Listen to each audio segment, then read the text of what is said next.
Nintendo has finally pulled the curtain back on the long-rumored Nintendo Switch Lite. With a smaller form factor all around and a $100 cheaper price tag than the original Switch, it's not a bad deal. The biggest hurdle, of course, is the Joy-Con, which are now fused to the system. While that's fine for almost every game in the Switch library, there are a few that come to mind that may need extra steps to enjoy.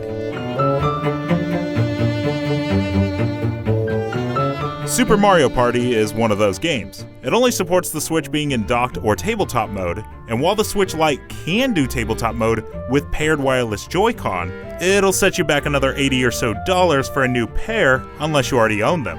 And that's just to play with 2 players. If you want to count the cost for multiple sets of Joy-Con, well, you might as well spring for a regular Switch instead of the Lite, right?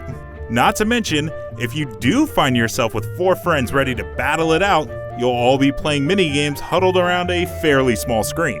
Similarly, the Switch launch title, 1-2 Switch, requires not only wireless Joy-Con to hold, but many of the games rely on the built-in HD rumble and IR sensor. Since both features are absent in the new Switch Lite, another $80 would be required to play the game.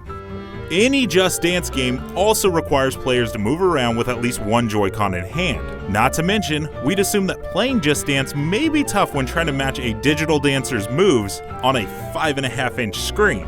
We get it. The Switch Lite is supposed to be a handheld system, but it's worth keeping in mind just in case you plan on buying a Switch Lite with the idea that the game library would be 100% compatible.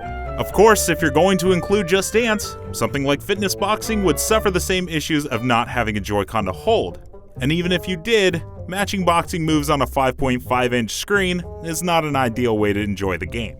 Finally, the LABO suite of products, which is primarily a cardboard apparatus that holds the original Nintendo Switch in place, is a definite no-go. Even if you have detachable Joy-Con available, the cardboard pieces are designed to house only the original Switch screen and will not be able to fit the Switch Lite without some duct tape handy. And since LABO seem to be designed specifically with a younger audience in mind, and the Switch Lite seems to share that same philosophy, it's strange to see Nintendo go the route of making them incompatible with each other. These are just the games that seem nearly impossible to play without spending a few extra dollars. There are a number of other games that suffer from the loss of HD rumble. Games like Super Mario Odyssey that give you subtle shakes when a hidden moon is nearby. Or games that simply add extra immersion like Shantae Half Genie Hero or Thumper, which rumble and shake to emphasize what's happening on screen. We'll make sure to watch the Nintendo Switch Lite very closely and let you know if playing a game on the Lite will present any glaring issues. But for now, go ahead and check out a video cluing you in on 5 of the biggest changes we noticed from the original Switch to the Switch Lite.